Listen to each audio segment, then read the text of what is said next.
At the end of Season 8 of The Old Front Line, we featured some bonus episodes, one of which looked at the memoirs of Great War veteran Malcolm Vyvyan. Malcolm was a fascinating and engaging man, and we became good friends in the mid to late 80s, just as I was about to go to university.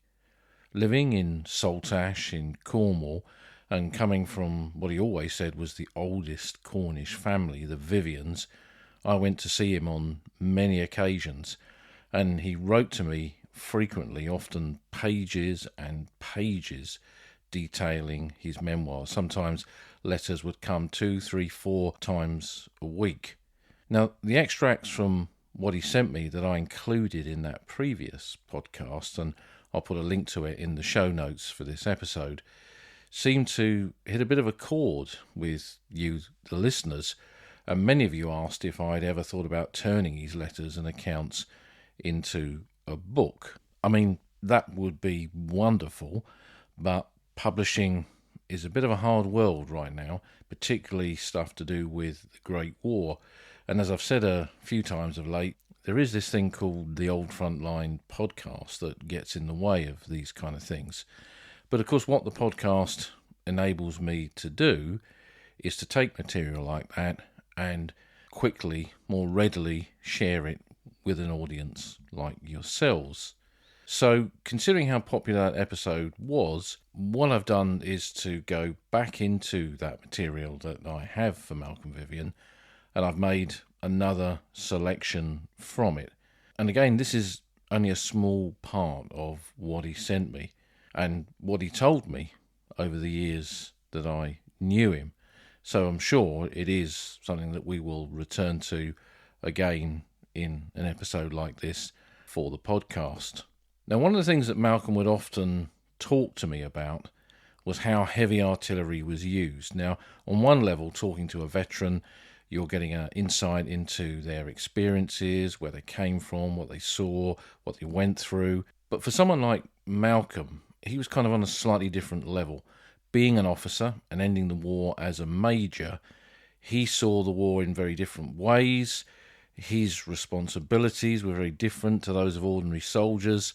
And one thing that he had to be on top of was how they used the technology that he had in his unit to fight their war, which was siege guns as part of a siege battery of the Royal Garrison artillery. And Malcolm was unusual, really, in that because when I reflect on this, he not only wanted me to understand his own experiences, he wanted me to develop a wider knowledge and understanding of the Great War as a whole, and where artillery, particularly heavy artillery, fitted into that. And what I came to learn, not just from him, but from wider research, is how important artillery is in those battles of the First World War, on the Western Front, indeed on any front. So I'm forever grateful, really, to veterans like him who taught me so much. So to give you a bit of an understanding of what I mean, this is an extract from one of the letters where he talks about the use of heavy guns in a siege battery of the Royal Garrison artillery. In theory, a gun was absolutely correct, and every round fired at the same range and bearing should burst in the same hole. As a check and a guide to ranging, 100 rounds were fired, and the distance between the nearest and the furthest burst measured. This, in yardage or equivalent degrees and minutes, was the 100% zone. The aim was to find, when ranging, the correct range by an equivalent number of overs and shorts on the target. The assumption became that in such a case, half of the rounds would be in the middle of this bracket and hit the target. If the first round was a plus, you fired the next at the short end of the bracket. If this was a short, you halved the difference. This process was continued till you were sure you were hitting. With an accurate gun like the 9.2-inch howitzer, if well sighted and well laid, you could shorten the procedure by making exact corrections. So what he then went on to do was to explain a bit more what parameters affected the use of artillery. The flight of the shell was affected by strength and direction of the wind, barometric pressure, the number of rounds fired from each gun and its consequent barrel wear, temperature of the air, and temperature of the cartridge store, and these had to be checked at intervals and compensations made to the range and bearing of the gun. Malcolm went on to say, for a forward observation officer, a 9.2-inch howitzer was a delightful gun to range on a target from a trench or other vantage point. If the day was quiet, you might hear the gun fire, then hear it passing overhead, and so keep your head down till just before it was due to burst. And of course, such a big shell had a big burst easy to observe. You always, if possible, when ranging from an open trench or point, changed your position to avoid snipers frequently. My brother, also a forward observer, was shot through the hand, a very close thing. Malcolm's siege battery, the 96th Siege Battery, Royal Garrison Artillery, formed from the Glamorganshire Territorial Force unit of the RGA, came to France just a few months before the Battle of the Somme, and that became his first battle. I've spoken about his time in the observation post at Hebuturn in an earlier podcast, but it's worth just repeating here. And one of the things he sent me while we were on this subject, discussing it through letters and on the telephone, he said, I'll send you my map. And he sent through the post an original trench map that he'd used in that dugout at Hebuturn, observing on the battlefield around Gommecourt, still covered in places in Somme mud, and the markings that he made in 1916. The map was in poor condition because of its age, and a miracle really that he kept it. But in those days, the Western Front Association had a cartographer who was a professional cartographer, and I sent it to her, and she very kindly repaired the map, and the map went back eventually to Malcolm, and he was delighted with the repairs and often would show it to people who came round to see him. But he describes this time in the OP at Hebuturn in this account. The trench system started just by Hebuturn Church, which as I left the trenches on the night of the 1st of July after 6 days in the observation post, was blazing fiercely. An infantry corporal held battalion roll call. 17 privates answered. Of course, a lot more drifted back later. A London Rifle Brigade private was building a fire to heat a cup of tea. A shell burst beside him. He would never drink that tea. Another LRB man asked if I'd seen a private about, a man that was his brother. What I have never seen chronicled was that on the evening I had seen German soldiers jump out of their frontline trenches at Gommecourt and start collecting the wounded. A padre took some of our lads out with stretchers. No man's land was wide, but there was no fraternisation. One day a Royal Field Artillery lieutenant stumbled into our observation post dugout, which was opposite Gommecourt, very much worse for wear, and said his OP had been blown in and his major and telephonists were buried. We gave him a mammoth whisky in the usual chipped enamel mug, and Sergeant Parsons and myself went along the trench with him. One look at the front told us there was no way in there. It was completely sealed with heavy timbers. The Royal Field Artillery Lieutenant said there was an emergency shaft opening into the open near our wire. So there was, and a few feet down the shaft was bisected by a sheet of corrugated iron, jammed tight, and on one side was a gunner struck unconscious. Being young and thin and tall, I was able to wriggle head first into the shaft and get my hands under his armpits. The others, helped by 2 infantrymen, pulled my legs, and eventually he shot out like a cork from a bottle, very shell-shocked. We put him on the fire step. Another man come up, but he was big and heavy, and I couldn't move him. Eventually a medical officer came up and said he was dead. The groans of the others, trapped, had ceased, so we gave up. By this time, other men from the RFA battery had arrived, so we left them to it. One remarkable thing was the Germans hadn't machine-gunned us. I expect our barrage had made them keep their heads down.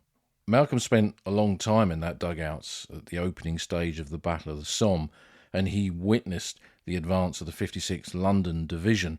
It was a division that he would come across quite a lot in his war, both on the Somme and later at Arras, and part of his unit's target, the part of the battery that he was commanding, dropping these 9.2-inch shells onto the German positions, was lobbing those shells not into the front line, not into even the support or reserve line, but positions beyond that, including a place called Rossignol Wood, Nightingale Wood. And in the late 1980s, on one of my trips out there, I took a copy of his map where he'd marked some of the targets on there, and I went to Rossignol Wood and discovered the shell craters from his shells. Now, that's something that normally a gunner officer never gets to see, and it took him 70-odd years to see them, but I took some photographs of these quite deep depressions where the shells had exploded within the wood. 9.2-inch shells are quite big, and they form quite a big crater. And there, all those decades later, and they're probably still there today, was the evidence of his gunfire from his siege guns from 96 Siege Battery, directed by him in the opening stage of the Battle of the Somme in 1916.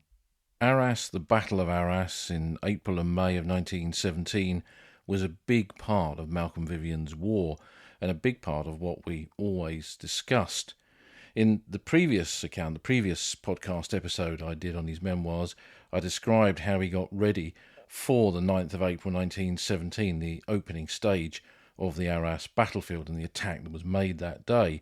And he went into the observation post overlooking the battlefield where that division that he'd supported on the first day of the Somme, the 56th London Division, that's where they were about to go into action.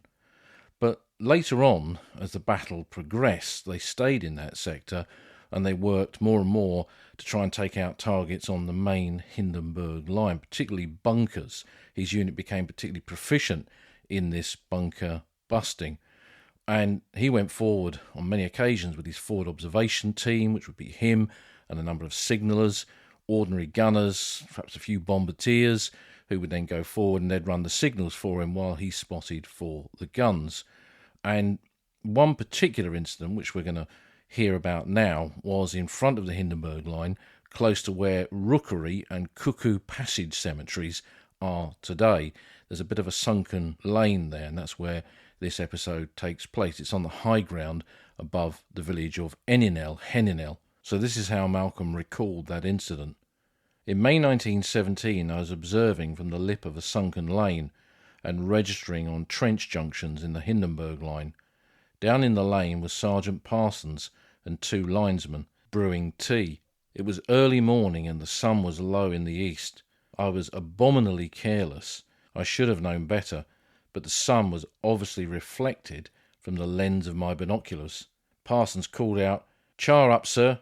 I took a step down and reached for the mug. It was knocked out of my hand by a shower of clods of earth. There was a whiz and a crash, and on the lip of the lane, where my head had been a second before, was a smoking blackened crater where a whiz-bang had gone off. With a gun, the velocity of the shell was greater than the speed of sound, so the shell arrived before the whine of its flight was heard. We hopped it down the lane very quickly before the next salvo. 1 second saved us from complete decapitation, and it would have been my own fault for gross carelessness. If your observation post was directly in the line of flight, gun, target, pences and shorts, rights and lefts were obvious. If, however, you were observing of necessity from an angle to the line of flight, it was not easy, as range and direction tended to be confused. It was a help to study the ground to mark the bearing of any prominent object to the target. No thrill in life equalled mine when I knew we were on target, particularly if it was a machine gun emplacement. And Malcolm mentioned that because he'd seen many attacks in the Battle of the Somme where men had gone forward into no man's land and been mown down by those machine guns. And he did, as he often said to me, as much as possible to try and eliminate those machine guns for the infantry so that wouldn't happen again.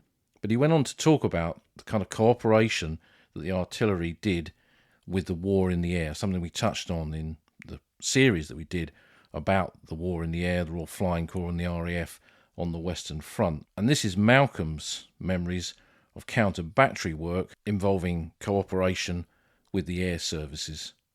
Counter-battery work.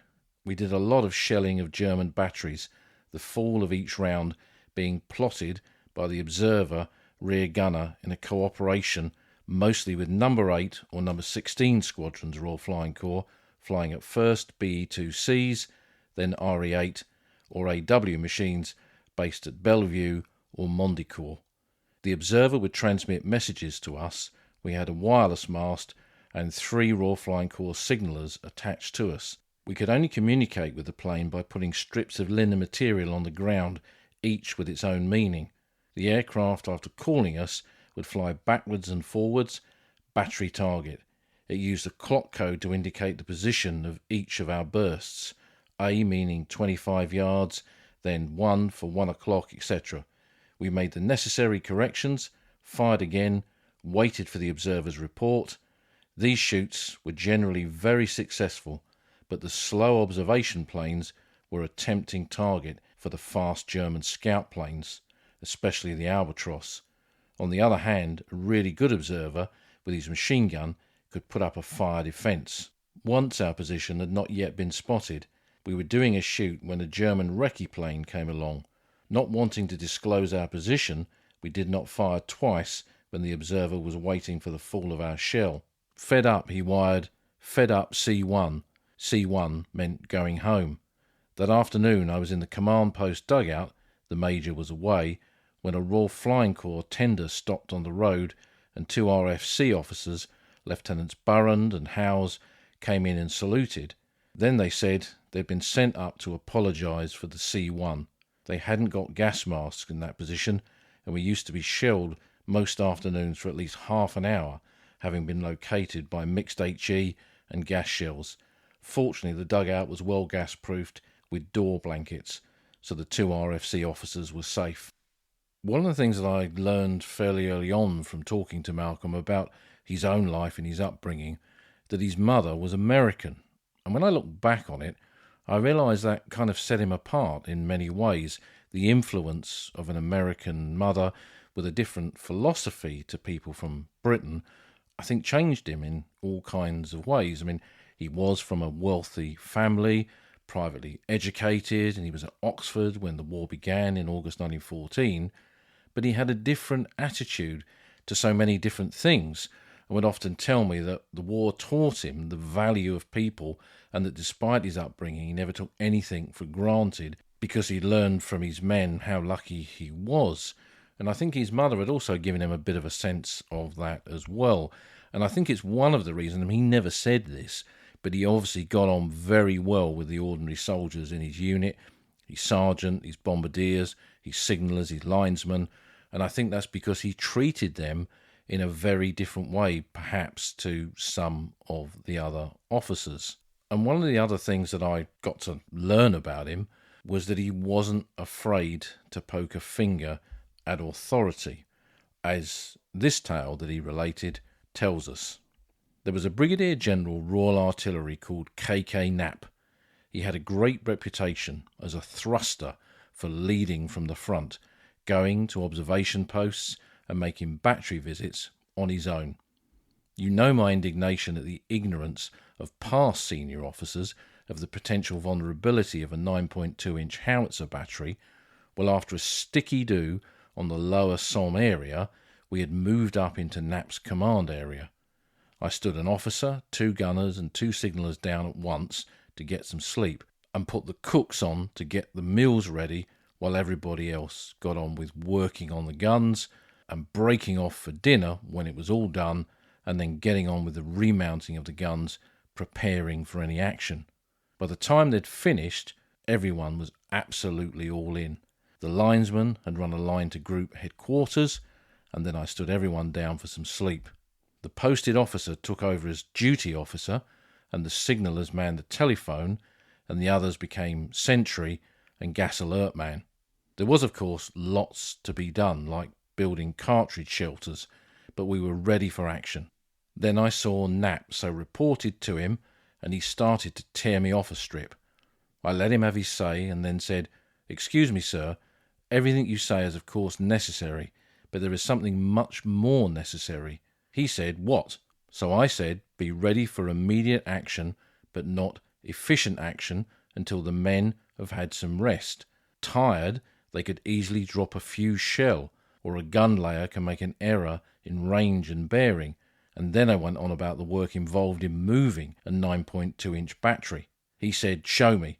So we examined the guns. He probably knew, of course, while I made a running commentary, adding, "If you'd be here in 2 days, you'd find everything apple pie." He came back in 3 days, was pleased with everything, chatted to the gun detachments, who were of course old hands. At the end he said, "Good." And I said, "Can we offer you some tea, sir? But I'm afraid it will be in an enamel mug and taste strongly of chlorine, not Brigade's bone china." He said, "I'm well accustomed to the flavour of chlorinated tea in an enamel mug." I said, "Yes, I know that, sir." He gave me a cheerful smile and said, "I'll be seeing you." When the Major got back, he said, "At it again, I hear." I said, "What?" He said, "Ticking off brigadiers. They are most amused about the tea and mug. The General said you've got a good battery there." A few days later I was in the observation post when Nat, wearing his red staff hat, came down the dugout steps and said, "What have you got to show me, Vyvyan?" So we climbed the ladder to the observation post chamber, and I pointed out spots of interest, including a small mound, obviously a machine gun fortress, which interested him a lot. He said, "Is there any way I can get closer to look at it?" "Yes, there's a short trench, very little used as the parapet is too low, and it's enfiladed by a very accurate sniper." "Show me," Knapp said. I said, "Certainly, but please do me a favour, sir. Do you know what every man in the trench said when you passed by in your red staff hat? Christ, a bleeding brigadier!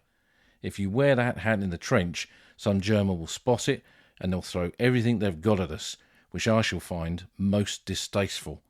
Please take one of the telephonist's steel helmets," which he did, and we explored the trench, me telling him to keep low repeatedly, and he saw what he wanted.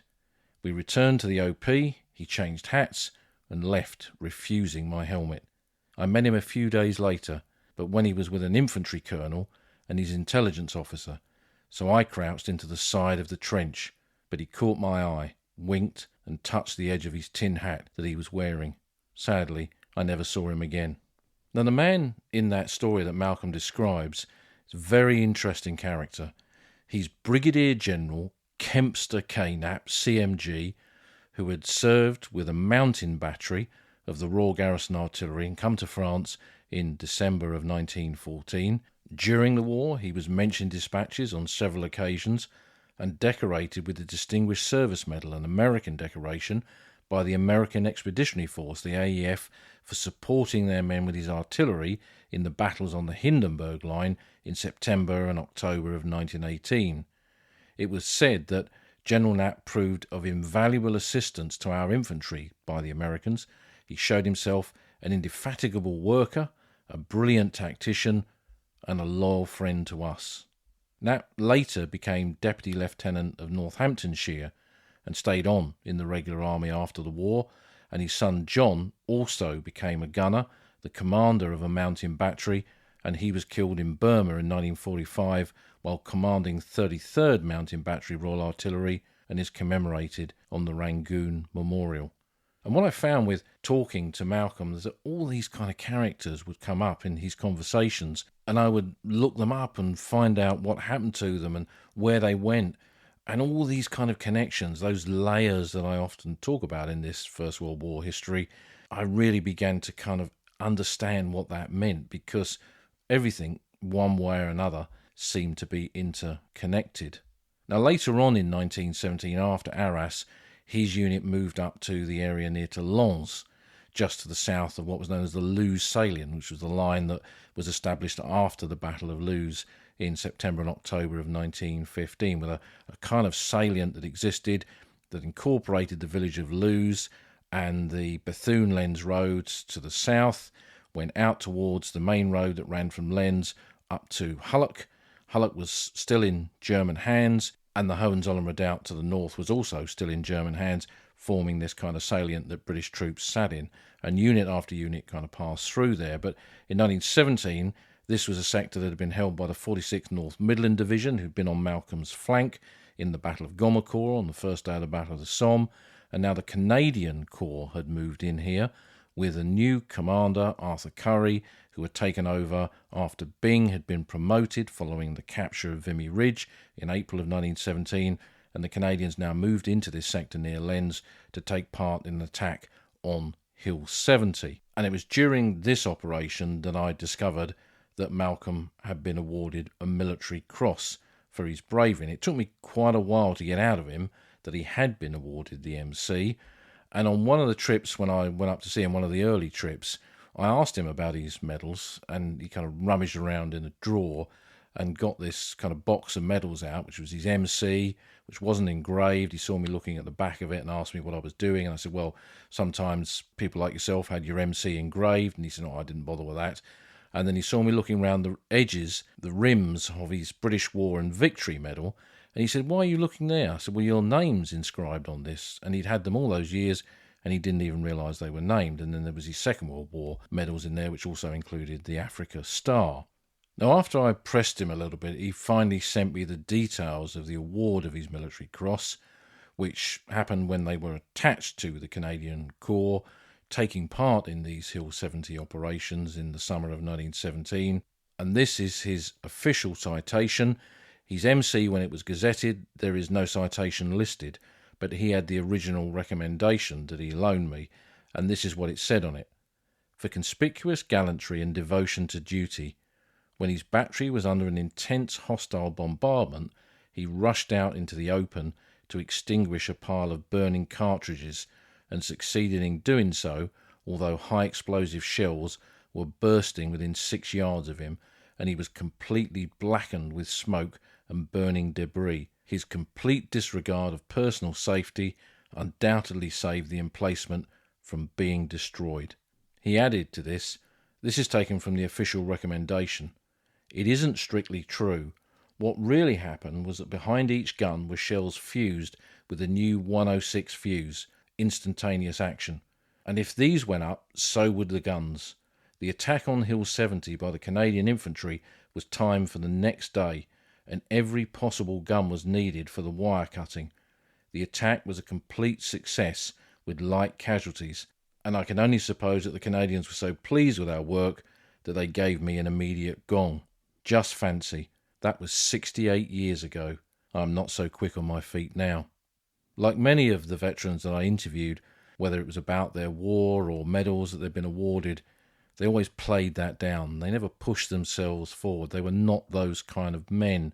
And many of them, including Malcolm, always said to me that there were many that they'd seen who'd not survived the war. They were the ones that really deserved these medals, not them. That was a common phrase, that was a common idea expressed by many of these veterans that I interviewed. And I remember being a young student then, I wrote back to him and told him that it was very brave what he'd done, and he replied, "You say my military cross action was very brave. It wasn't, you know. It was just a job of work. One's sternest critic must always be oneself. What other people may think, you have to live with yourself throughout the years. In that case, every possible effort had to be made to help the infantry attack and save lives by efficient wire cutting. So every possible gun had to be kept in action. It was just as simple as that. When you've seen lines of men, in the words of their favourite song, hanging on the old barbed wire, you don't argue, but act." And during one of our kind of follow-up conversations, either at his house or down the pub, often when I went to see him, we'd go down to a riverside pub and have lunch there together and talk things over. He mentioned the fact that he'd been in an observation post at Serre on the 13th of November 1916 when the Hull Powell's battalions had made their attack on the village right at that end phase of the Battle of the Somme. And he'd seen them go out into no man's land. It had rained heavily, the conditions were poor, they'd literally got stuck in the mud, but the machine guns had not been silenced by the barrage. The barrage had not done its job, and they played merry hell on the men of those Hull battalions and chopped them down in no man's land. And it was a sight that he never forgot. And he told me that when the battery position came under fire, they all went down into dugouts that they'd prepared. And he was peeking out, and he could see the German shells dropping closer and closer to the guns and closer to the piles of shells stacked alongside them, ready for the bombardment. And he knew that if they got hit, the guns would be wiped out. But he said he also had a flashback to Serre, flashback to those men chopped down in no man's land by machine gun fire, and that spurred him up out of the dugout, out of safety, to act, as he said, not to sit there and think about it, but to do something about the situation that he was in. And I think, again, that is partly due to his background. Growing up in the countryside, being a devotee of rugby and team games, understanding what teamwork was all about, and also having that American mother that I think gave him a different view of the world, made him a man apart, I think, to some of those that he served with. And whenever I tried to suggest things like that, of course, again, he would play them down. After a winter in the Ypres salient, Malcolm's unit had been there giving fire support to the units in that winter of 1917-18. He'd made a decision to put him for a transfer to the Royal Flying Corps. He'd realised in the work that they'd done with the RFC how important the war in the air was. He was always proud of his time with the RFC, first trained as an observer and then as a pilot, and then the war ended before he had a chance to fly in combat. And later in the Second World War, when he went off to take command of the anti-aircraft defences at Suez as an officer in the Royal Artillery, he very proudly wore his RFC wings on his uniform. And I've got a photograph of him, which I'll use for this podcast episode, where you can clearly see his old RFC wings on there. But this period, as 1918 dawned, this was the end of his time on the Western Front. And perhaps it's a good point to end this latest episode of his memoirs. I always remember one night in February 1918, after I decided I wanted to fly and applied for a secondment to the Royal Flying Corps and had been successful. We were up in the salient. I said goodbye to the remaining Glamorgans in the siege battery and stood on the duck boards waiting for my transport. It was a marvellous night, pitch black with all the stars in creation blazing out in the great firmament of heaven. I'd stood and watched them on so many nights, Orion wheeling across the sky and revolving on his own orbit. The night was peaceful, an occasional crump of shells, the very lights rising and falling in the line with the rattle of a machine gun followed by the slower stutter of a Spandau. I could have howled. It was the only life I knew. Why was I leaving it?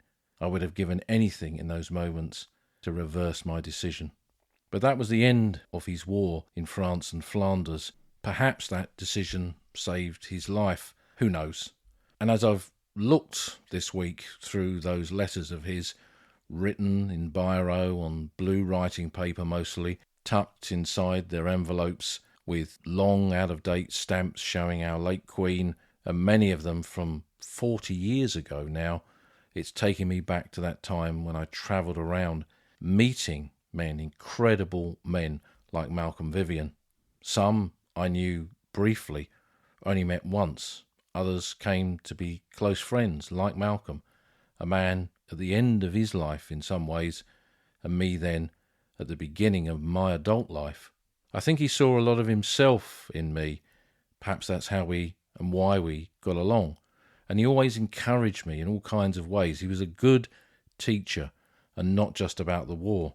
I learned a lot about life and people from him and many other veterans besides, things that I carried with me into the pathways of my own travels around the world, and in many ways still carry. Malcolm and men like him are part of my conscience. They're my moral compass. They enriched my life, enriched my knowledge of a war that was then, all those years ago, largely forgotten.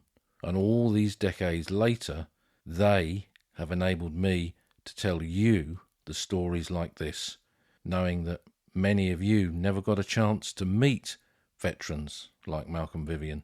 But more than that, Malcolm and so many other names I could mention, they walk with me in the shadows of that past, walk with me still. Each time I return to that landscape, their spirits form part of one of those many layers that we find there.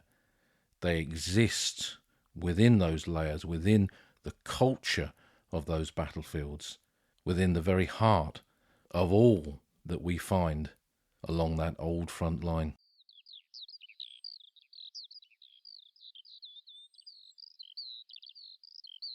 You've been listening to an episode of The Old Front Line with me, military historian Paul Reed. You can follow me on Twitter at Somcore. You can follow the podcast at Old Frontline Pod. Check out the website at oldfrontline.co.uk, where you'll find lots of podcast extras and photographs and links to books that are mentioned in the podcast. And if you feel like supporting us, you can go to our Patreon page, patreon.com/oldfrontline, or support us on Buy Me a Coffee at buymeacoffee.com/oldfrontline. Links to all of these are on our website. Thanks for listening, and we'll see you again soon.